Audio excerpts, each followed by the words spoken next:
Looking Forward show. I am Jeff Abramowitz, your host for this show, and I'm so excited to be here. We have an amazing show for you today. We are airing today live on PhillyCam Television. We'll be airing tomorrow on WPPM 106.5 PhillyCam, and that'll be at 5 o'clock tomorrow. But today you can listen and watch us on, we're live streaming on Xfinity 66 and 966, on Vios TV 29 and 30, Roku, Apple TV, YouTube, and Facebook Live, as well as other channels. I hope you'll join us. We just have a remarkable show today. I'm so glad to be here. So this is a show, we had our Thanksgiving show a few weeks ago, so I hope everybody's full of their turkey and stuffing, and we're getting ready for the holiday season. And can't think of a better theme for our show than one about volunteering. And this is really a season of giving, right? So we have really some incredible guests on today that are going to be sharing their stories about how they give and in the most remarkable ways. So I'm really excited. They're all people that I've known and worked with before, and we're in for a great show today. We always start our shows off the same way, and usually I talk about some current events and things. I'm going to kind of push that back today because you know what? We have a lot to talk about. I want to give everybody really an opportunity to share about the great work that they're doing. So I want to kick us off today with our awesome guest who's usually on, kicks our show off all the time, Lou Narvaez, from District Director from Pennsylvania Probation and Parole. Lou, how are you? Hey, I'm fine, Jeff, and thank you for having me. I appreciate it. Hopefully you're well as well. So I am well. I hope you had a nice Thanksgiving. Good turkey day? Absolutely. Thank you. Awesome. Good deal. I have to tell you, so Lou is in our studio. He's downstairs, and he's like our rock when it comes to finding out what's going on in our criminal justice space and what's happening with Department of Corrections. He's our rock because he's always here consistently, and we so appreciate that. But Lou, why don't you tell us what's going on in Department of Corrections and in corrections across Pennsylvania? Well, just to be in line and in sync with the theme that you have of giving, we prior to Thanksgiving, we put together our CAC, which is Citizen Advisory Committee. It had been somewhat dormant due to COVID because many people were quarantined and many agencies were not providing services. However, we had continued to provide services, as I say on each show, because of the way that we are structured in parole. Parole, all of our agents have vehicles, iPads, and iPhones where they can access the re-entrant in multiple ways. Additionally, to engage the community or give to the community, you have to be in the community. So if you're just supervising someone from a desk, you're supervising papers. If you get to know a person, you have to know the community that they live in, which is what we promote and what happens. So the Citizens Advisory Committee consists of representatives from various agencies within the community, various agencies that service our community for the various needs that they have, whether it's mental health, homelessness, food, employment. And what happened was they had a statewide conference of all the CACs. And let me explain again, CAC is Citizen Advisory Committee. And we began to report out, and Philadelphia stood out amongst the state of accomplishments of what that committee is doing. The committee is ran by one of our local people, Lynn Anderson, and a former parole agent, Reggie Haynes.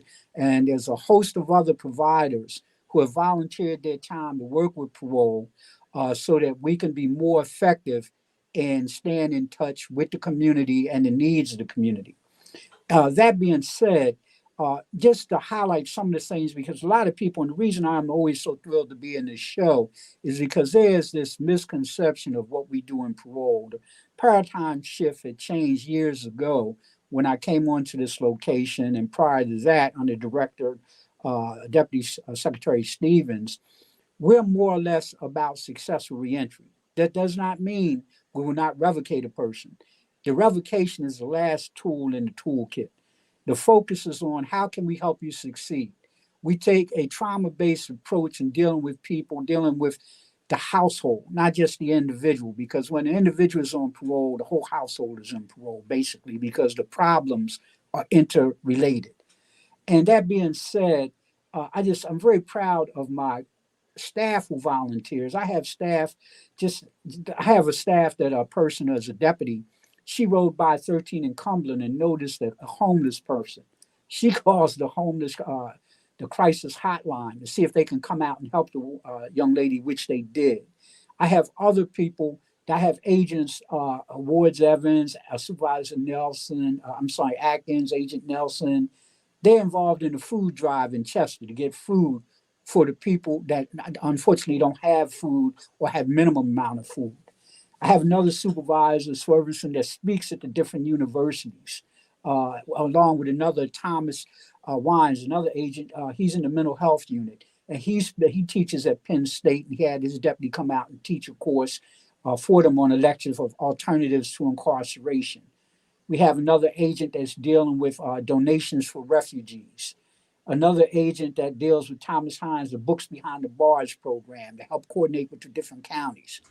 We're not only in the business of supervising and trying to gain compliance, but the important factor of engaging the community. So, That Lou, has been stressed on all levels. when we started all this, that our purpose was to break down the silos between probation and parole and our community. And really, and it's great. I'm grateful to hear that. And we knew this, that so many officers are doing stuff above and beyond and volunteering their time to work in the community. And it really speaks loudly to their leader and to the person guiding them at the helm. So thank you for that. I'm curious, and one thing I wanted to talk to you about a little bit is, in giving and volunteerism, is there a way that people in the community could volunteer to help people that are either under probation or that are working with your agents? Yes, there's an old concept that I heard once. You all probably heard it. It takes a community to raise a child. It also takes a community to help someone rejoin the community. And so I tell people all the time, especially during this season, during these seasons, people are caught up in buying gifts to give joy. You can give joy through a good deed, a kind word. You never know what a kind word would do to someone, depending upon where they are in that point of their life. Seeing something as my deputy did, just rode by, saw him more than once, realized the person's living on the street, and just calling somebody. It's about, yes, we are our brother's keeper. If you're in a community, and you know that, and people know, that somebody's on parole, maybe a kind word would help them. Maybe if you see them getting ready to do the wrong thing, to approach them. It's about engaging the community. And the first way we help somebody is we help ourselves. And they have to embrace each other in the community. We have to really get back to embracing each other and stopping all the nonsense that's going on in the communities. Yeah. So we know right now in Philadelphia, and I know your office is in the heart of North Philadelphia, or at least one of them, and there's a real challenging time during this time of year. It's really hard, especially for men and women coming home. They struggle. They struggle with getting their families back together. They struggle with the whole concept of giving gifts. Sometimes they can't afford gifts. They struggle with food and just getting a decent meal for the holidays and for Christmas. I want to make a pledge to you, though, that if you have anyone that is currently under supervision that you work with, and you find out that any of those individuals need a holiday dinner, if you can let us know, we will make sure that those individuals get the holiday dinner that they for them and their family. So please let us know and keep us on your radar screen, okay? Absolutely. So tell us, COVID behind the walls, how we doing? DOC level, we Well, open up the we're doors. back to now looking at the booster shots. You have to remember, one of the biggest I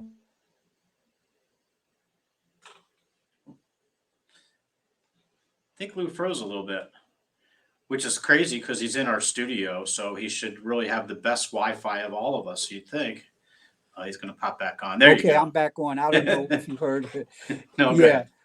Living in a congregate settings is one of the most high-risk things you can do. So the institution, we discussed early on during the year, I was so proud to be part of an institution that made it every effort to make sure all the individuals got vaccinated with the COVID-19, both the staff, both the inmates. They made an all-out effort. They're making the same efforts with the booster. They're trying to keep people as safe as possible. And to the credit of the COs, the correctional officers. Here you have people going to work knowing that your possibility of getting exposed yourself and taking it home to your family is greater than John Q. Public, who's going to work every day because they're not in the same type of setting. So I have to also acknowledge the COs who did a great job in trying to keep everybody on a positive note. We had our Bureau of Reentry Services that was sending people down because people weren't allowed the same type of out time of the cells because of trying to mitigate the spread, and spending time and trying to work with people. I thought that was just absolutely amazing. We're under new leadership right now. We have Interim Secretary George Little, who is very, very focused on reentry as well as other aspects of the job. He'll be at the call-in, which we're having. The call-in is a program, as you know, Jeff, where we take our most high-risk offenders and bring them in, where we have the Attorney General and other law enforcement officers speak with them in reference to their status and if they commit another crime, which we'll have a call-in on December 10th, which is this Friday. But he's very reentry, Secretary Little, reentry focused. So I think that everybody's been doing an excellent job in spite of COVID to try to keep everybody moving forward. Yeah, I got my invitation for this Friday. We'll be there. Yes. So the call-in, talks about really raising the flags of what happens if individuals, take one more step towards getting into trouble. And then after it's all done, the community leaders come in and share all the resources that we have, helping get people get back to work and get whatever they might need, from housing to clothing to the support services. So it's a great program. We've been doing it for a few years, and I can tell you we've seen a lot of success with it. So I'm grateful to be part of it. Lou, Thanksgiving, the holidays are coming up. Just give it to us. If we wanted to get involved and volunteer to support some of the work that's happening in the Department of Corrections and with probation and parole, how will we go about doing that? Can they join that community association? Is that one way? Well, what I can do is put you in touch with Lynette and also with Reggie Haynes, and you can share, whoever's interested, share their interests in joining the committee. And because they're very proactive and they're always looking for people who's willing to actually move the dial forward in trying to help the community. But I'll be more than glad to do that for the Citizens Advisory Committee. The acronym is the CSAC, but yes, I'd be glad to do that. Awesome.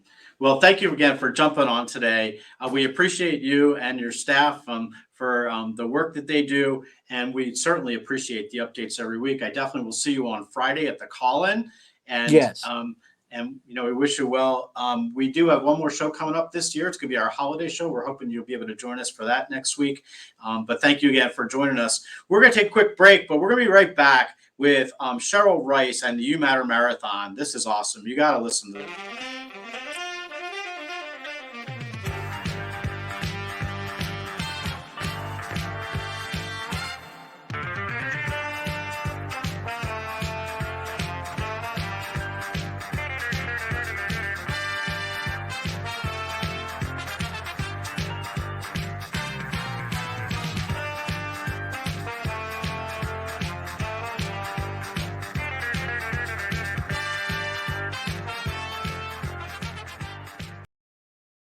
Looking forward, and I'm really excited about this next guest. I've known Cheryl for several years. She's the president of Cheryl Rice Leadership. She inspires women all over the world. And for the last 20 years, she's helped women cultivate leadership presence, develop confidence, mindfulness approaches in life. And her clients include the largest of companies like Pfizer and Campbell's Soup and the Wharton School. Cheryl is an author, and she's got a book, Where Have I Been All My Life? And she's been she's been the creator and leader of the You Matter Marathon, and I am so glad to have her on. Cheryl, how are you? I'm thrilled to be here, Jeff. Thank you for having me. Though Lou's a tough act to follow, I gotta say. What a man, what a passion. He is. We're grateful that he's a friend. So I have to tell you guys, we'll go into this, but first, you got to tell us a little bit about what is You Matter Marathon. Well, the You Matter Marathon, no running required. That's a really important phrase for all of you like me who really aren't into running.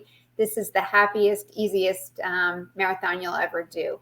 And we are a global nonprofit, and our mission is to build positive connections between individuals and within communities by inviting people to share one You Matter card a day a month.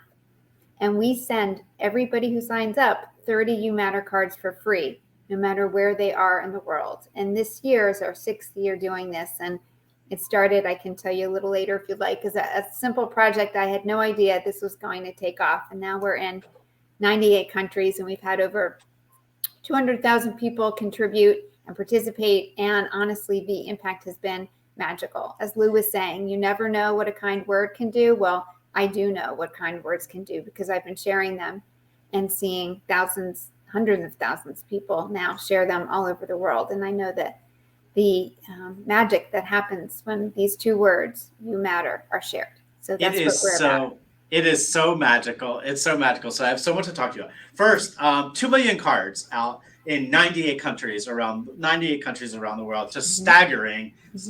All 50 states. Over 200,000 participants in this project. But how did it get started? So just give us a history. Well, very briefly, somebody gave me a card with just the words You Matter on it. And I was so moved. I honestly felt like I'd been hugged on the inside just from the message on the card. And so I ordered cards myself. It was a different design card, but it just said You Matter. And I started sharing them. And one day I was standing behind a woman in the grocery store, and I overheard her tell the cashier that she was going through a particularly difficult time. She said her husband had just lost his job, her son was sick, and she said, I literally don't know how I'm going to make it through the holidays. And I kind of froze. I wasn't sure what I should do, if I should offer to pay for her groceries or ask for her husband's resume. So I didn't do anything until we were both returning our carts at the same time in the parking lot. And I just summoned my courage, Jeff. And I went up to her and I said, I couldn't help it over here. You're having a really hard time right now. I'd just like to give you this. And I gave her a You Matter card, and she started to cry. And she said, you have no idea what this means to me. And then she asked if we could hug. And we did. And then I went back to my car and I started to cry. And they were happy tears, really at the phenomenal power of a connection with a quote unquote stranger. And I've since learned there is no such thing as a stranger, because we're all tied together by our common humanity. And so that's when I felt in my heart that I could not be the only person going around giving out these cards. And I wanted other people to have the experience of giving and receiving this vital, vital message. And that's what launched the idea for the marathon. And it is so simple. It's so simple. So I got to tell you that, so I have to be candid. My partner, Lisa, is on your board, and we just talk You Matter all the time. So, but in the time that I've been involved, and I've been doing You Matter cards for several years now, since just about time it started, and the reactions and stories that I have are just remarkable. From just homeless people that I've bumped into, and you just want to show that they acknowledge them. And I keep a stack in my briefcase, and whenever I'm walking around town and I see somebody that just needs a little smile, a pickup, and sometimes it's nice just to leave it and go, and no acknowledgement, because you just want to the whole purpose is just to let them know that they matter, and not the acknowledgement or anything like that. And have some great stories. But I'm curious, like in the top 10 of stories, is there one that really sticks out in your mind of some of the most impactful ones that you've heard? Because you guys post all the stories, so that's cool. Yes, we do post stories, and I'll tell you one that's very, very relevant to your community. And this came the very first year of the marathon. At the beginning, we just did this in November, and now it's all year long. At the end of that first November, a woman wrote to me, and she said that she had been estranged from her son, who was in prison. And she was terrified of how they would reconnect, and she deeply wanted to reconnect. He got out of prison, and they had a reunion at a halfway house. And she gave him a You Matter card. And she said he started to tear up. And then he asked if she had extra cards that he could give to the men he was living with. And she felt that connection, that message from her to him, was the beginning of their reunification. And when I got that note from her, Jeff, I will never forget. I thought to myself, that first year, I had no idea how we were going to pay for this. I didn't know what I was doing. It was a project. But when I got that note, I'm like, I'm in. Like, if nothing else happened in this, that would have been enough for me. So on the bucket list of things that I have to accomplish in my life, one of the things that I want to accomplish is I'd like to give anyone that's ever been justice involved or that sits behind the walls of our prisons and jails a card just to let them know that they matter, because they're all human beings and they've made choices that have landed them there. And you and I have discussed this in the past, but we're going to get there. This year, we're going to take some strides, maybe introduce it in Pennsylvania and kick it off from there. But I'm looking forward to it. So if you wanted to get involved in You Matter, like how would you, how do you get the cards? How does it work? It couldn't be simpler. You go to youmattermarathon.com, all one word, youmattermarathon.com, and you sign up and it's free. And we will mail you 30 cards for free no matter where you are in the world. And you can sign up as an individual and receive 30 cards for free, or you can sign up as an organization or a group. And we have lots of schools and nonprofits and religious organizations, and we still send you 30 cards for free. And then we tell you how you can either print or purchase all the cards you need. And cost has never been an issue for not participating. And the cards are mailed right now. Honestly, we're kind of backed up. This has been a phenomenal year, but we'll get everybody their cards. And we have a Facebook community for people who like to be online sharing our stories. We send out a blog post once a week sharing stories because people seem to enjoy reading the stories about the experiences other people are having as much as they enjoy sharing cards. So it's a beautiful community to be part of. youmattermarathon.com. That's it. That is awesome. That's just great. So like what's in store? So first of all, tell me about the ambassador. You have like an ambassador program. What is that involved and how do you get involved with that? Well, that's simply, those are the groups. So for instance, if we have somebody who is a principal at a school, he or she might decide to sign up, and then they would be the ambassador between us and that school. And again, we tell them how they can get all the cards they need for their school. We have a guide for school. So ambassadors really just represent the groups. So we don't have to have every teacher in a school sign up. We just have that one person sign up to be part of us. And if people want to, we have ambassadors. We will publish and promote ambassador organizations on our social media so they can get a shout out for participating. And we have hundreds and hundreds of amazing organizations that participate. I get inspired every week when my assistant Melody sends me a list of our ambassador organizations, because they're organizations that are doing amazing work and they're finding ways to incorporate the You Matter cards into their work. And that's very gratifying for me and for us to know that these cards are part of other amazing initiatives as well. So it amplifies any message of positivity and connection. And to be honest, I would say, Jeff, that as you probably would concur, I think we're in a deep, deep crisis of mattering right now in this world, a deep crisis, and that it's imperative that we fix this because we can't fix anything else if we don't get this right. So to me, this is the most essential message of our time, and I'm proud to be giving it. And you should be. And you should be. You're making people smile,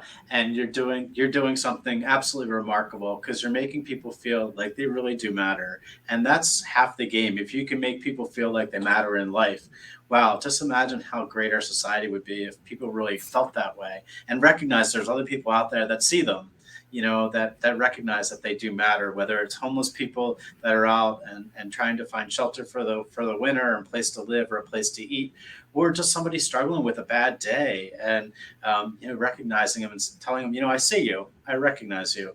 Something interesting too, I had tossed this idea around a little bit because we had noticed that over the last few years, we've been in this period of, I call it diversity and confusion, because we're all into this diversity space trying to figure it all out. And we tossed around the idea of switching the colors on the You Matter card from a black background to a white with white lettering, and just the significance of it for marginalized communities. And I think the reality is that You Matter Marathon stands on its own 2 feet and is a remarkable project. And we're so grateful that it's gotten legs. And we're looking forward to so much more going forward. So give it to us again. If we wanted to get You Matter cards, or if we wanted to make a donation to You Matter Marathon, how can we do it? Thank you for asking. You can accomplish both on our website, youmattermarathon.com. And there's a donation link and there's a sign up link. It couldn't be simpler. And again, it's not only good for others, it's good for you. You will find that you will increase your own sense of significance and mattering by sharing these cards. Yeah, so I just want to end with that. And before we take a quick break, one of the things that this is all about is giving and the feeling of giving and why people do it. It's clear just in your smile why you do this, like what you get out of it. But if you had to ask somebody why get involved, why volunteer, it's more than the person that's receiving. Can you just talk briefly about how it makes you feel when you see these things happen? Incredible. I mean, I feel like it's the whole reason to be alive in terms of the positive connection between myself and another human being. It really brings me in touch with my own humanity. And we've done research, and we know that the people who give out these cards feel more connected to others, greater sense of gratitude, happiness, and well-being from doing it. So it's the most glorious, easy, cost-effective intervention I can imagine for enhancing well-being and creating the world that we want to be in, creating the world and maintaining and increasing our civility with one another. My goodness. I mean, Awesome. So yes, do it. You won't regret it. Do it. It is the easiest marathon you will ever have to walk, not run, for sure. Cheryl, thank you so much for being with us. We're going to be back in a minute with Kirsten Cornell from the Pennsylvania Prison Society. Can't wait for her to get on. And Cheryl, if you can hang out, we're going to bring you back at the wrap-up show towards the end of the show. But thank you so much for being on today. Thank you, Jeff. You matter. Thank you. You're listening to Looking Forward. You're watching Looking Forward. And we'll be right back.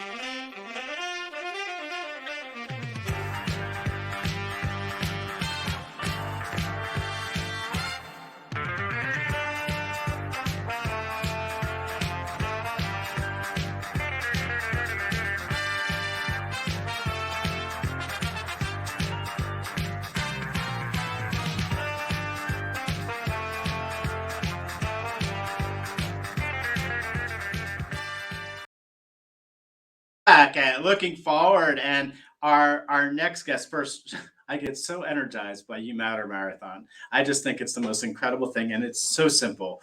Just imagine if the whole world was able to give out these cards to everybody. So our next guest, we'll get her back on in a minute. Kirsten Cornell is from the Pennsylvania Prison Society. How are you? Hi, how are you? I'm doing great. It is so good to see you. I have to tell you that we have I thought of organizations that really were the ideal. Like if I looked up the word giving in the dictionary, what organizations would be in that dictionary right there? And besides Jeff's, where I work, which is probably at the top of the list, Pennsylvania Prison Society is pretty high at the top of that list for the work that you do.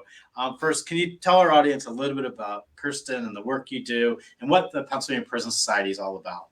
Yeah, sure. Before jumping in, I'm going to say that You Matter Marathon was energizing me too. And I'd love to connect with you and Cheryl about how to get more incarcerated people involved in that process. Because as you know, I think all too frequently they hear the opposite message. And I think it's a really important one for us to reach back to those people who are living behind bars in our state and beyond. But for the Pennsylvania Prison Society, we are the oldest human rights nation in the country. We were actually founded in 1787.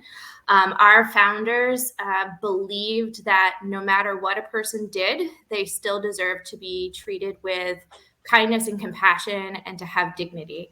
And they knew that when you have a system such as prisons, when you remove somebody from public view, you're creating a system that is ripe for neglect and abuse, frankly.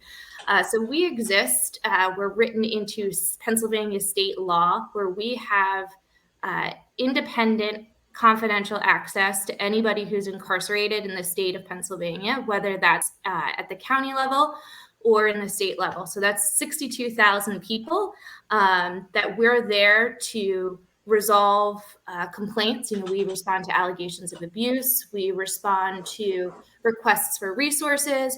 We respond to, complaints about access to medical care, conditions of the prison, if there's no heat, if there's rodents, mold, things like that. So I think so far in 2021, we've responded to more than 5,000 letters or calls from either incarcerated people or their loved ones, looking for help.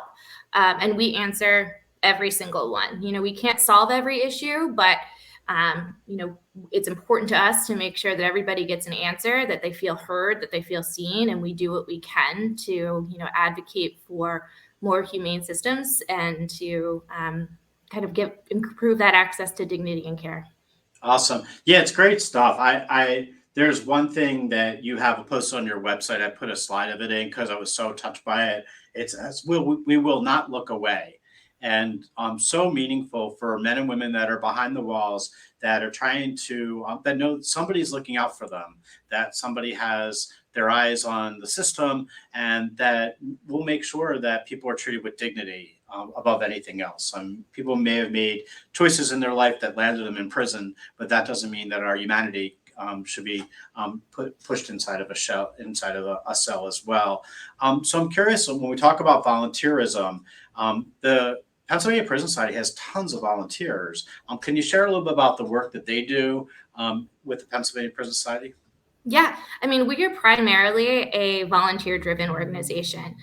We have more than 300 volunteers that are active all across the state, that go into every single prison, on a monthly basis, if not more frequently. So, here in Philadelphia, we have a very active chapter of volunteers that meets monthly, and they respond both to requests for assistance from people that are incarcerated down on State Road in the Philadelphia prisons, and also in the neighboring county prisons, as well as the neighboring SCIs.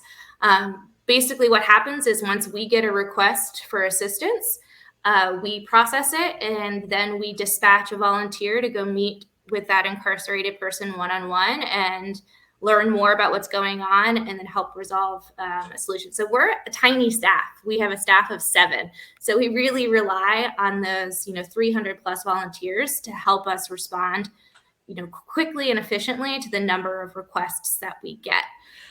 We also have some programming that is more situated in building community and mitigating the isolation that, prison causes by design.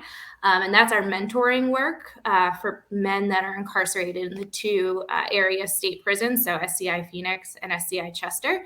So we have volunteer mentors who, some of them have been incarcerated, some of them have not, but they meet with incarcerated people anywhere from 6 months to a year before they come home, and then continue to meet with them and just support them on their journey when they come home. And we rely on volunteers for that work as well. Yeah, it's pretty awesome. It's a pretty awesome program. You also have a newspaper that goes at SCI Phoenix. I spoke up there pre-COVID and had a chance to read the journal that I guess goes inside. It's called, is it Greater Ford? Is that what it's called? Greater Friends, but yeah, based Greater off Friends. of There the you go. now closed Greater Ford.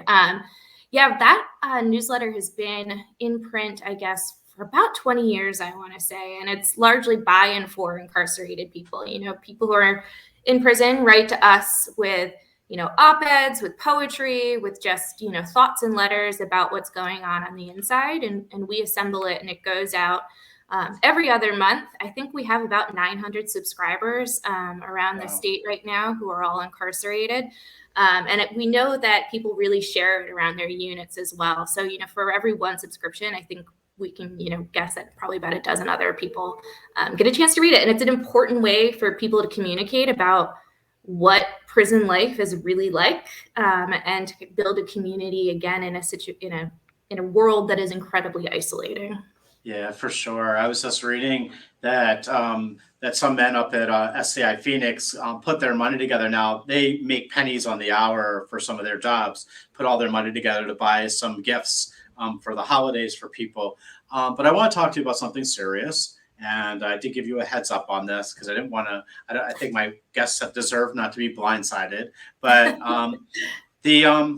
in the last few weeks, there's been the last few months, but in particular the last few weeks, there's been an article just about every Sunday on what's happening up on State Road in our prisons. And I wonder if you would be willing to share a little bit about the report that's published, that's on your website, as well as the response about what you found when you did a tour inspection of the facilities on State Road.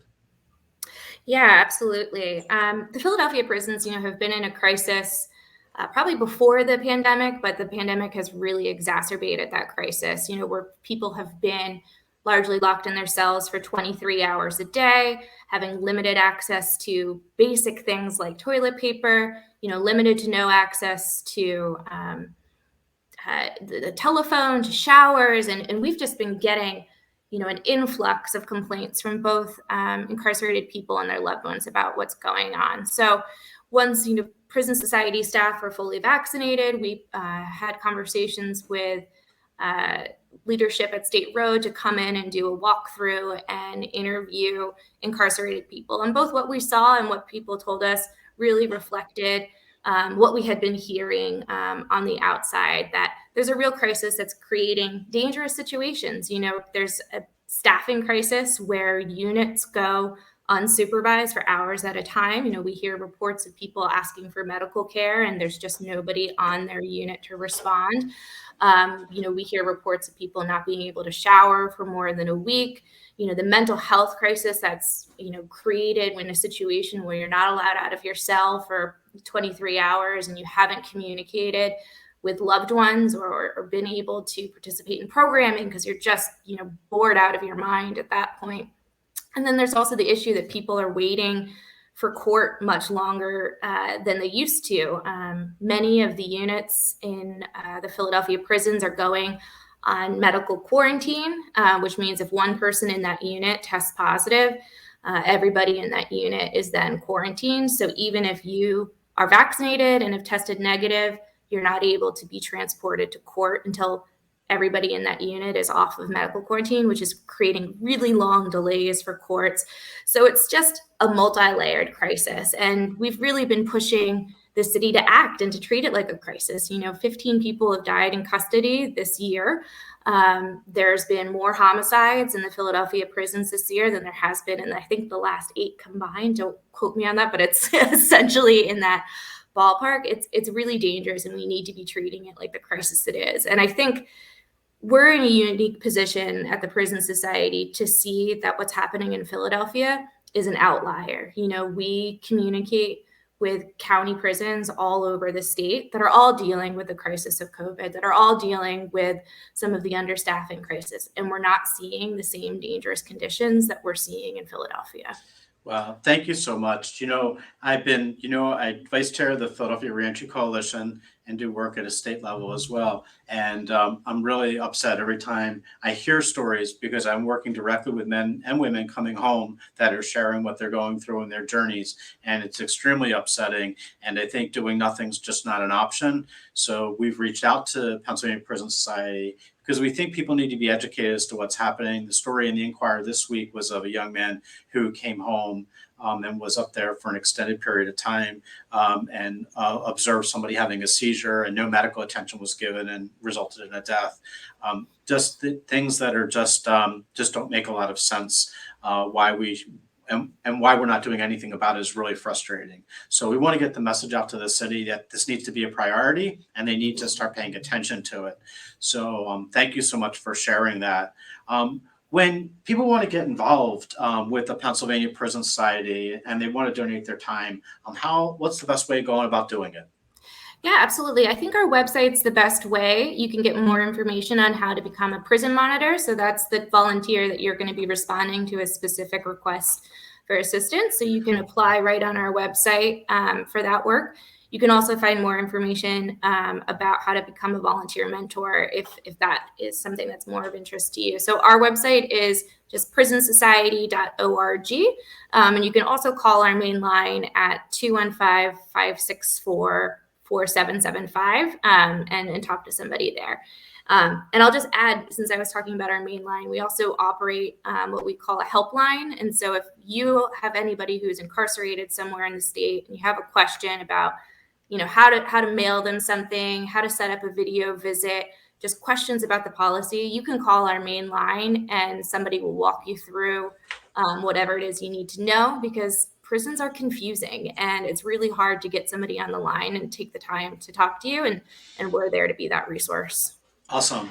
Thank you, Kirsten. Thank you so much for joining us today and for sharing your insights and not only about what's going up on State Road, but the great work that all your volunteers are doing at the Pennsylvania Prison Society. And thank Noah for his hard work as well on some of these issues. So we appreciate you. Hang in there for a little bit. We're going to take a quick break, but we're going to be back in a second with two.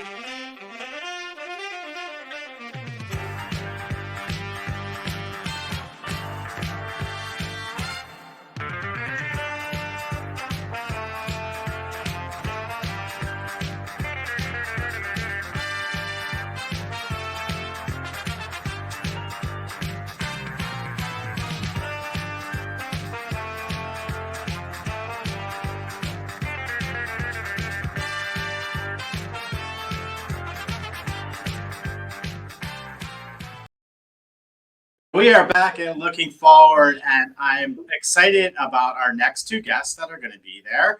There they are. There's one of them, and he's coming on. Renee Shipley and Kyle. Kyle, how do you say your last name? Kukuza? Kukuza. There you go. Just want to make sure I get it right. They butcher Abramowitz all the time, so I feel I have some slack there. But thank you for both joining us. Two wonderful people, and we'll start with Renee because Renee works for Jeff's Human Services, and she has been our champion of donations for as long as I've been at Jeff's. And if I need something for anything at all, and I need a giveaway, she's like, "Go into our donation room, go get it. We're there. Help yourself." But it's very frequent that I make trips on the weekend up to Renee's house to pick up diapers and all these great supplies that she's able to secure for us. So Renee, first, how are you? I'm fine, thanks. Hi, Jeff. How are you? Kyle, hi. Nice to see you again. It's good to see you, Renee. So Renee, tell us a little about the work that you do at Jeff's. So I'm volunteer coordinator for Jeff's Human Services. And initially it was just volunteer opportunities and mock interviews, resume reviews, informational interviews, having events like the prom, backpack pack-ups, warm gear for cold weather. And it has evolved since the pandemic into what else can we do? Since we weren't allowed to be in person, we pivoted very nicely into mock interviews virtually, informational interviews virtually, resume reviews virtually. But what else could we do? And we decided we would try to get stuff that would bring hope and comfort and heart to the people we serve. So our first foray was into a truckload of Banana Republic clothes. And when I say truckload, I mean 18-wheeler. And Jeff's staff picked up. We did it very carefully because it was in the very new stages of the pandemic, and it was safely done. We got a warehouse donated by National Foam, and within a week we had that truckload unloaded and out to the community. And then we started to think, well, what else can we do? And we partnered up with Rivers Casino, Marshall's Distribution, Mitzvah Circle, and a number of other community members and corporate partners that we were able to supply some of the goodness to our clients and the families that we serve. Yeah, it's remarkable. It's one of those things where when the purposefulness of the donations, so everything from children's sneakers to diapers to last year we had 800 coats, winter coats that were given, and I know you gave me a whole stack of them, and we were able to give them to Sunday Breakfast Men's Shelter, and all the men there. I had this wonderful picture, I showed it in there, of these men dressed in these new jackets ready for winter, and it's so remarkable. Talk about making just feeling good. So one of the things that I struggle with you, Renee, is that you often don't get to see the end result, and we do. People come into our office all the time and, Mr. A, you got any more diapers? We could use some diapers this week, or I need some sneakers for my kid. And we get to see it. And the love on their face when they walk into our offices, If there was some way I could bottle it and drop every bottle off to your house, I would. Probably not possible, but we can't thank you enough for all that you do, and Javs does. But it's a remarkable feat, and it's so appreciated by everyone. So during this given season, thank you, and thank your husband too. I know he does a lot of the legwork as well. He absolutely does. He is the most patient man in the world. We have stuff in the garage. We have stuff in the basement. Bruce, can I bring this in? Yeah, we'll just put it somewhere. There you go. I tried to walk out one day with her sofa. It didn't work so well. All right. So, but thank you, Renee. And you introduced me to Kyle. So I want you to introduce Kyle to me and to our audience, because you made the introduction to me recently. We had a chance to talk yesterday a bit, but I think coming from you, it'll mean something. So give it to us. Yes, Kyle filled out the form online. We made a connection, and he has always, always, always said, yes, I can help you with that. Yes, I will do a mock interview. Yes, I can do that. Yes, I will talk to whoever you want me to talk to. He works for a company called DAS Design. We're in the process of doing a little bit of work with them, and he has just been an unbelievable partner for Jevs, and I am grateful, Kyle. Kyle? So Kyle, you had a chance to tell me your story a little bit. So what got you started? Why'd you start volunteering? Yeah, I mean, for me, it started at a young age. I remember in sixth grade, I would take my free time and go and help some of the some special needs kids rather than go out and do recess and things like that. And then that kind of transformed over the years into just wanting to help in the world for some reason, whatever reason it is. And then, the common thread that I found with what everybody's talked about today, and what I would say it is just the realization that we are all connected in one way or another. So when we're helping others at some level, we're helping make our own world better. So, over the years, I've done what I can to try to help. And, fortunately enough, I was able to connect with Renee and Jevs and do some things with them and some other really great organizations here in Philadelphia. So what shocked me in our discussion was, I thought, wow, he works with Renee and volunteers with Renee. That's pretty cool. I know a lot of people that do that though, but Kyle, that's not you. You're doing a lot. So give it to us. So what exactly do you do, and who do you volunteer with?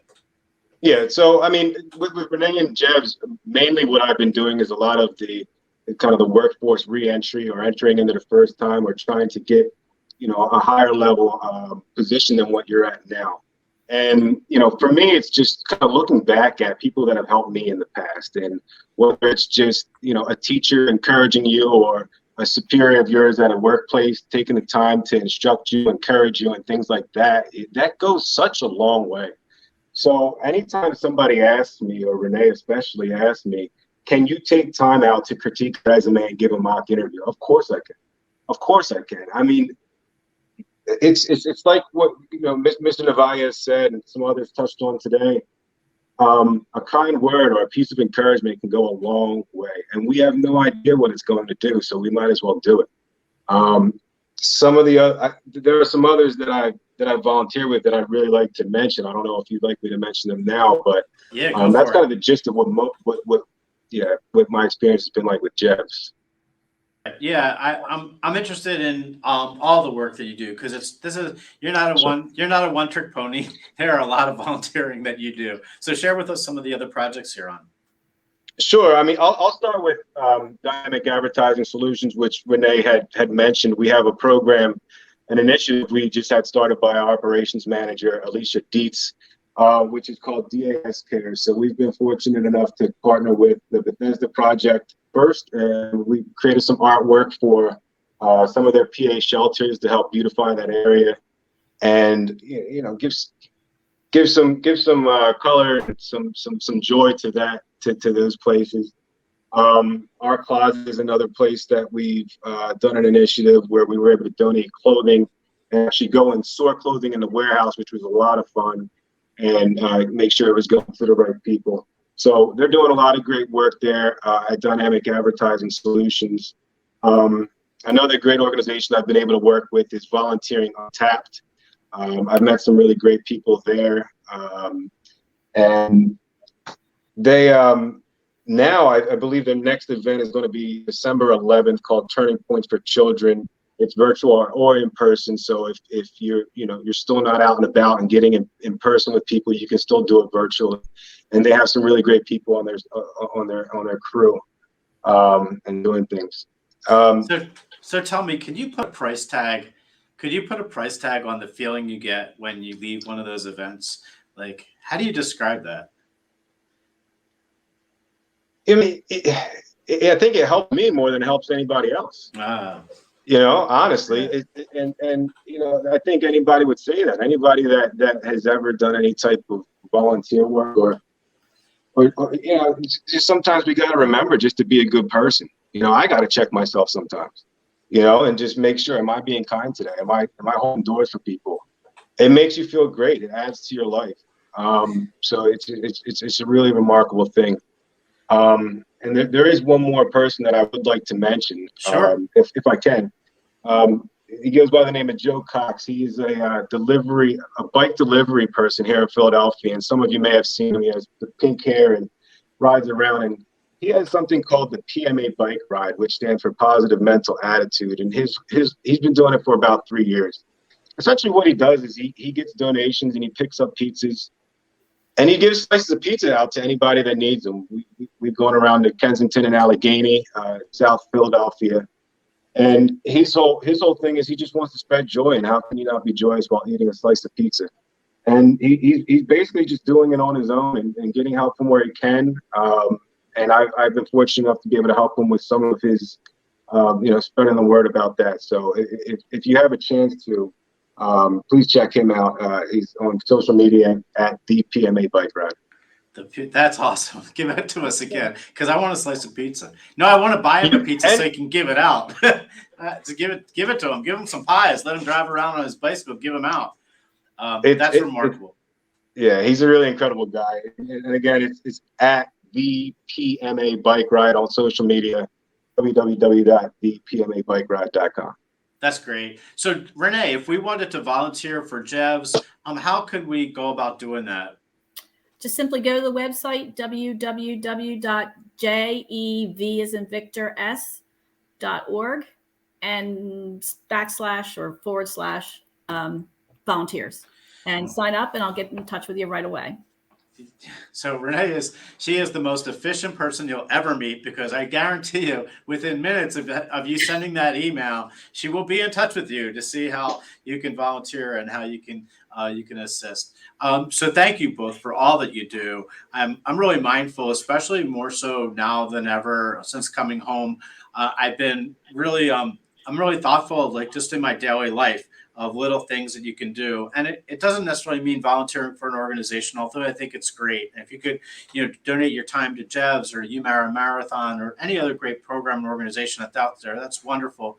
But you don't have to be in an organization to do great things and to volunteer and to make a difference and to say that you matter.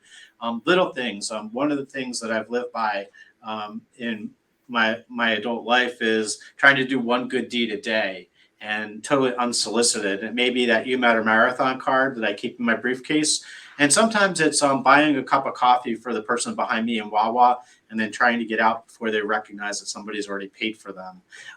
Just little things that can make people smile and bring a little joy to them. And if a card can do it saying you matter, or if you can volunteer and give somebody a jacket, those things are priceless. And, there's really what often we lack in our society, and we need more of.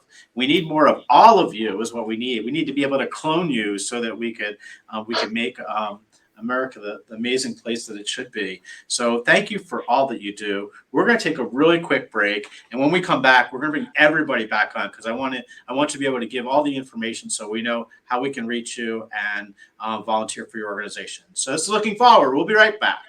Thanks.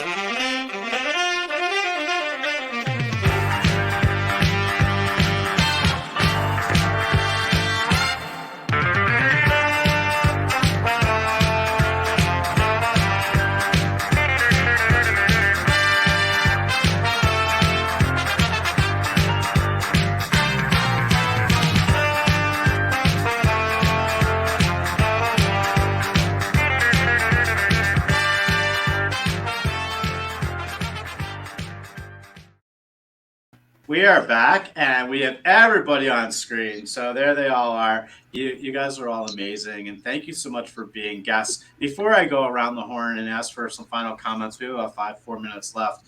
One is I want to thank somebody that is volunteer and that goes unrecognized often on this show because he is behind the scenes, and his name appears on our deck in front of me in my studio. But Charlie Clark is here as religious as Lou Narvaez is on our show. And Charlie is our producer on the show, and he works hard to make sure that we're up and running and that our air feeds get out. And Charlie, I want to thank you personally for all the work that you do and for your volunteer efforts for this show over the past few years. And we appreciate all the hard work. So thank you so much. But let's go around the horn now, and let's start with Cheryl. If you can just let us know, I think our audience would love to hear how we can be part of your organization and volunteer, and any closing remark that you might want to have. So Cheryl, we'll start off with you. Thank you. Thanks again for having me. And it's such an inspiring group, so I feel very privileged to be here this evening. YouMatterMarathon.com. You can participate as an individual or a group. We will mail you 30 cards for free, no matter where you are in the world.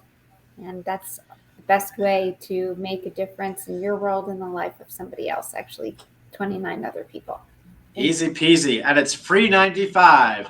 Just free 95. Just get online and sign up, and you'll get those cards and get them out there to people. Awesome. And we love, if you can, when you give one out, snap a picture, take a story, and send it to the You Matter Marathon so that they can get it out there and we can recognize the work that you're doing. So Kirsten, give it to us, Pennsylvania Prison Society. How do we get involved and be one of your awesome volunteers? Sure. Just go to prisonsociety.org and you can find out more about how to be a volunteer prison monitor or a volunteer mentor. You can also call our office at 215-564-4775. And I'm so grateful to be with everybody here and to be entering this holiday season, hopefully beyond, and just continuing to practice compassion and empathy with everybody we meet. Well, thank you so much. Awesome. Good stuff. Renee, tell us, how do we get involved at JEVS and put in some volunteer time with you? I'd love to have everybody and anybody go to JEVS Human Services, JEVS humanservices.org. Sign up for a volunteer opportunity. We also have mentoring opportunities through the 3 Cups of Coffee program, and that is available there too. So please sign up. Please do good. Please pitch in. It does take a village. It does. It takes a village. We have half the village here right on our show today.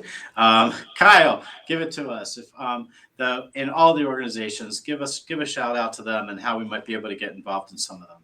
Sure. I would just say to anyone who wants to get involved, find somewhere to get involved. There's plenty of places here in Philadelphia. The ones that I mentioned today, the PMA Bike Ride, the PMABikeRide.com, on social media at the PMA Bike Ride.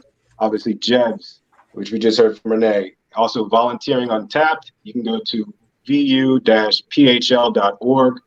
And my local charity here that's in my neighborhood is the Brewery Towns Charleswood Neighborhood Coalition. They do a lot of great work. They're on social media at bsnc.engage. That's bsnc.engage. Awesome. Good stuff. So I want to thank all of my guests for being on today. And I want to and say how appreciative we are. You're all doing amazing things in our society and communities, and you're making a difference. And I'll take this line, Cheryl, but you all matter. And thank you again for your volunteer efforts and for really making change happen, making a difference in our society. So thank you again for being on. I wish everyone a happy holiday. Next week, we're going to be having our holiday Christmas show. It'll be airing next Tuesday. So if you tune in next Tuesday, we're going to be sharing some the journey of the past year and celebrating the holidays with some family and friends here at our PhillyCam studio, people that are behind the scenes that help get the show on the air religiously all the time. And so looking forward to sharing that next Tuesday. That will be the last show for 2021. And then we'll be jumping back into the pool on January 22 with a new series of shows. And we're really looking forward to shaking it up a little bit. So again, I want to thank everybody for being on today. Lou Narvaez from Pennsylvania Probation and Parole, Cheryl Rice from You Matter Marathon, Kirsten Cornell from Pennsylvania Prison Society, Kyle Kakuza, and Renee Shipley.